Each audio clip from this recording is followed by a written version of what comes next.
action for a team to go on the road and get a win. So it's got to feel good to start your home season at 1-0. Yeah, I mean, everyone loves to play week 1 at home. Your fans are into it. The hope and the optimism of the season is at an all-time high, but it doesn't always go that way. So they go on the road and they get a win. So now expectations coming back to your home field, your home crowd.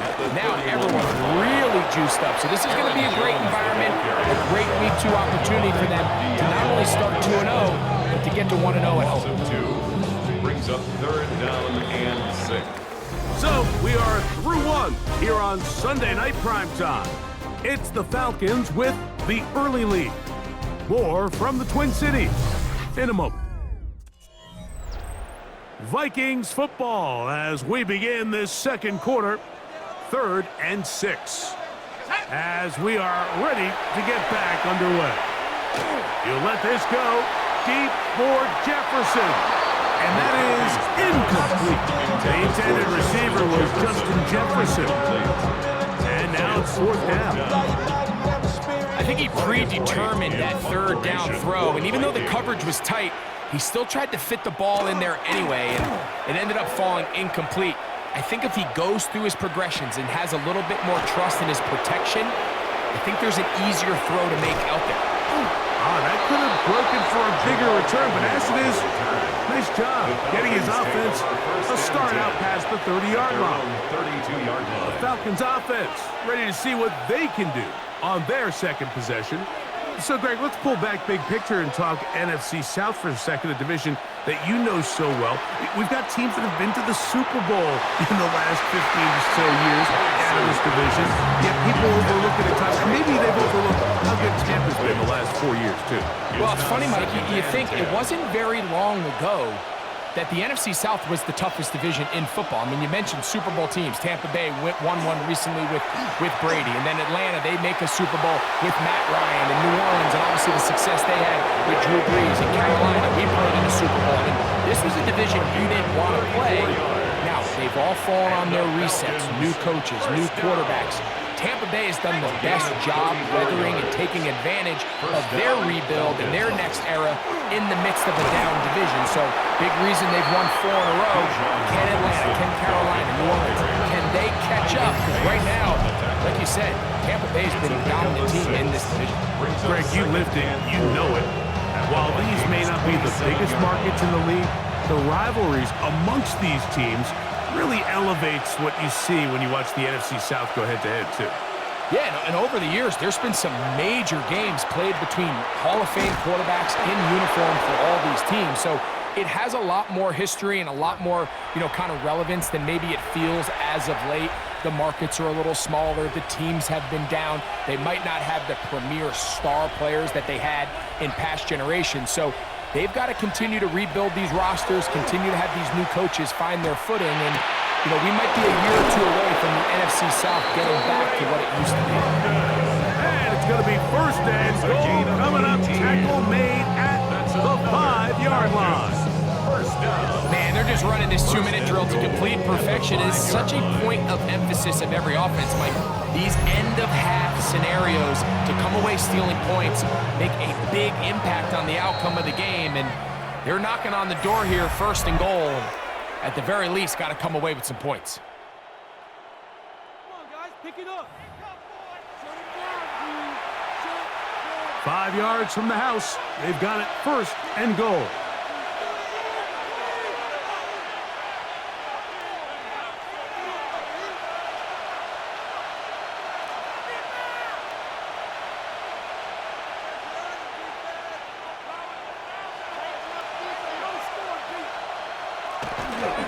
They'll run with Robinson. Good blocking, and he's in. Bijan Robinson. Touchdown, Falcons. That his 1st touchdown of the new year. Make no mistake about it, he may get the glory, but that does not happen without unbelievable blocking up front. So let's give the big guys all the credit in the world. He's able to displace the defense right there at the point of attack, and that's about as easy a goal line touchdown as you're going to see all year.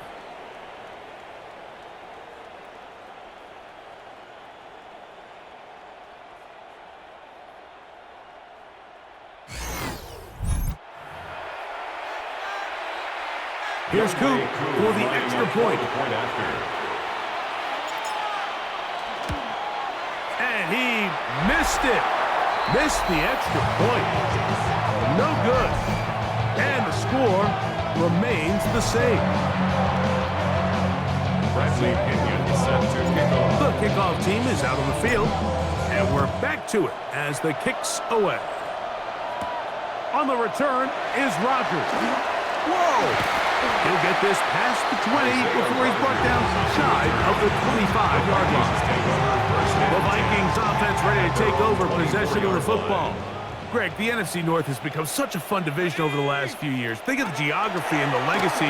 It's always been because of the proximity, a fun division with great rivalries. But with almost all the teams playing well, save the Bears over the last few years, it's almost heightened the awareness of how good the NFC North can be. Yeah, I think going into the season, I'd make the argument it's the best division in football. And I think when the worst team, I know they were 5-12 with the Chicago Bears, but to me, there's a lot of wins built in there. Now they bring in Ben Johnson. They continue to build around Caleb Williams.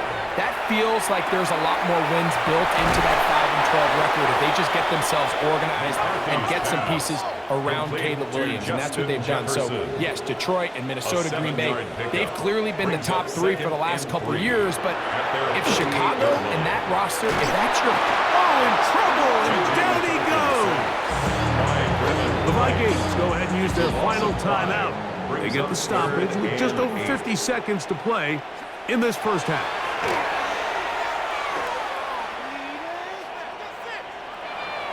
Taking off, he'll try to get there.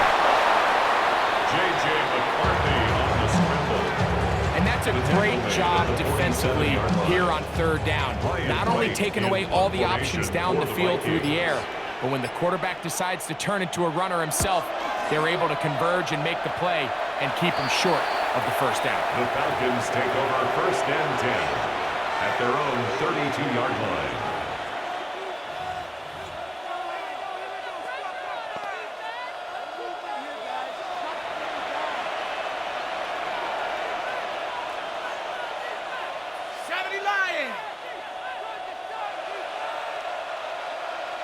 On first and 10, it's Penix. In trouble, and down he goes. Halftime coming up, and we'll take you down to Scott Hanson for the EA Sports Halftime Report.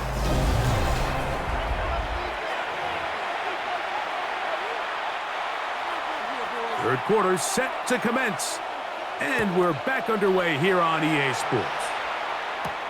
Jamal Agnew now to return. And this will work out quite well. He'll get it all the way out to the 30-yard line. The Falcons offense going to have a first crack at it as we begin this third quarter.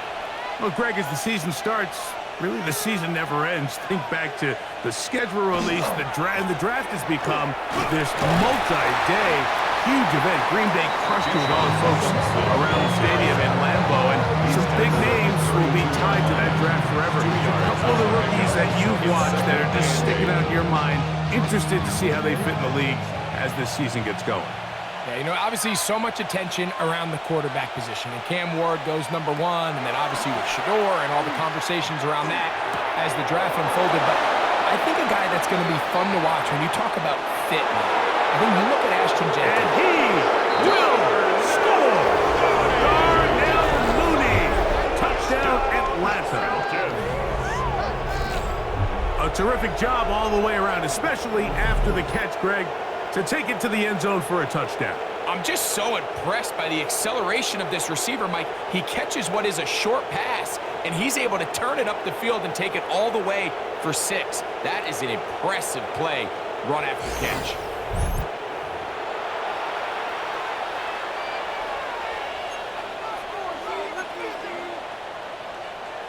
Now Penix and the Falcons will line it up and go for 2. The Falcons will line up for the 2-point conversion. They'll run with Robinson. And he will get into the end zone and extend the lead by 2 more. Pretty evident that they felt the weakness of this rush defense was on the perimeter. A simple toss play gets the back out there so fast. They secure the edge, and it just becomes a foot race, and he walks in for an easy 2 points.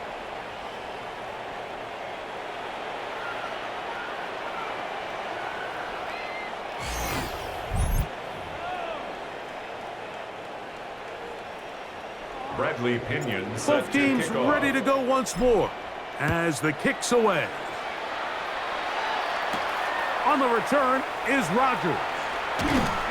And he'll be brought down past the 25. Decent field position to start this drive. The Vikings offense getting ready for their opening possession of this second half. Well, Greg, it will be a very busy stretch for the passports. A lot of international games to look forward to. 7 in all outside the U.S. Chiefs and Chargers last week in Sao Paulo. Great ones to follow. Vikings and Steelers in Dublin. Vikings in London playing the Browns the very next week. Broncos and Jets, Rams and Jags.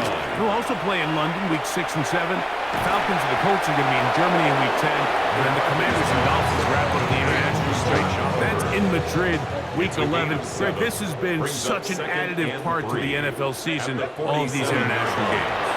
And I can tell you, Mike, having played one of the international games towards the end of my career in London, when I played for Carolina, it's a great experience. It's fun for the players, it's fun for the coaches, it's fun for the fans and the families. So I expect this slate to continue to expand. There's so many fun international cities around the world that love NFL football. And from what you hear, there's more to come. We could be at the point someday, very soon, where every team plays one game outside of the U.S. in each regular season. Oh, what a run! Down inside the 30-yard line. It's a gain of 21 First and 10. yards. That's another Vikings first down. First and 10. From the gun, here's McCarthy. And he's going to be taken down, a sack on what likely will wrap up play in this third quarter. So, 3 quarters have come and gone. And Sunday Night Primetime continues after this. Work to do now as they come up on 2nd and long. Shut up! From the shotgun, it's a throw from McCarthy. He's got this on target to Addison. Was brought down. That pass is going to pick up 4 and bring up 3rd down. Setting up to throw is McCarthy. Throwing off his back foot, and it's taken in. And they were hoping for a little more on that one. Brought down well short of the first. 6 yards. It'll bring up 4th down. To the sideline and intercepted. That's the safety, Jesse Bates. And he'll be taken down, but that is a good return. They'll set up shop at the 30-yard line. It makes sense to try to push the ball downfield, Mike, and go to the air when you find yourself trailing by this deficit. But it also makes you very predictable. You see the defense, they're in nickel personnel, extra defensive backs on the field. It gets that much harder to throw when the defense knows it's coming. Left side, he's got McCarthy. And he'll be tackled up around the 45-yard line. 15 yards. And you think back to the first half, Mike, just how well he threw the ball, and you thought maybe this defense would come up with some answers in the second half to slow him down, but so far, that has proven to not be the case. It's a 3 tight end look as they have it 1st and 10.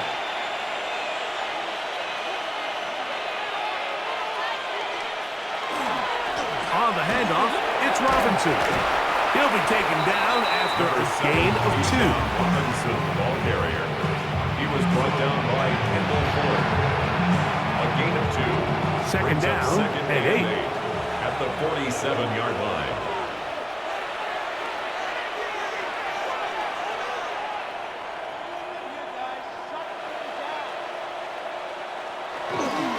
Another run here for Robinson. He'll try to get back to the line, but it's not happening. Gonna lose a yard. 3rd down and 9. And it's third down. From the gun, here is Penix. That one too far out in front. It is incomplete. So on fourth down, the Falcons bring on Bradley Pinion to punt. And not the greatest of results here. This is going to hit the field of play and continue out of bounds. Out comes the Minnesota offensive unit as they get set to take over. They trail here late, hoping to put something, anything on the board before they get out of here. Going to start this drive. Picked off by A.J. Terrell. And the Falcons are going to take over here up near the 40. It's no secret, this offense has severely struggled to sustain drives this entire game, and the scoreboard, for the most part, Mike, it reflects that. I mean, that interception should, in essence, put an end to any lingering hope of a last-minute comeback.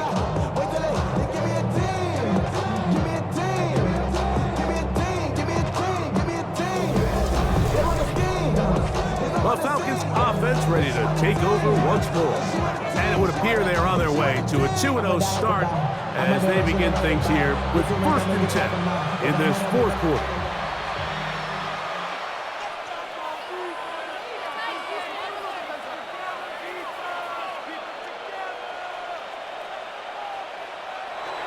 Looking to throw, it's Penix. That ball broken up. It is incomplete. They tried the shot on first down, couldn't connect. It'll bring up second down. Kendall Fuller there on the coverage. To throw is Penix. That is downfield to the tight end Pitts. And this is going to be a touchdown. They are going to extend the lead here in the final minute of play. And another score in another good performance after winning the opener on their way to 2-0.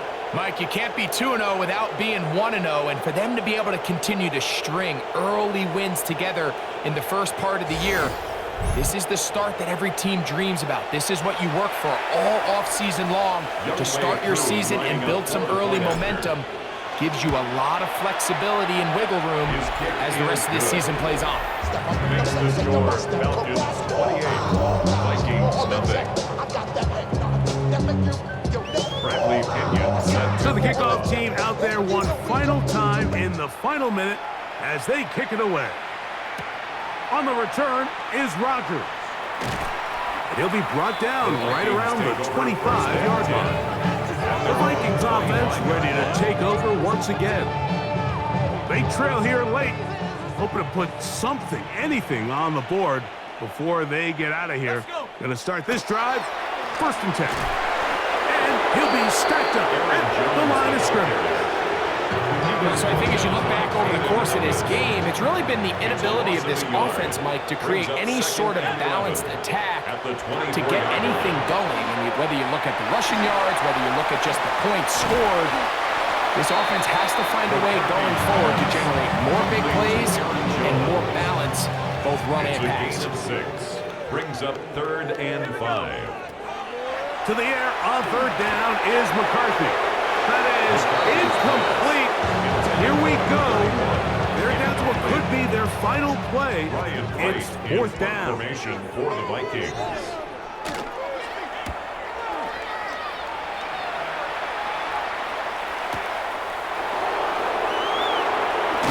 And he'll be brought down there, and that'll put a wrap on this one.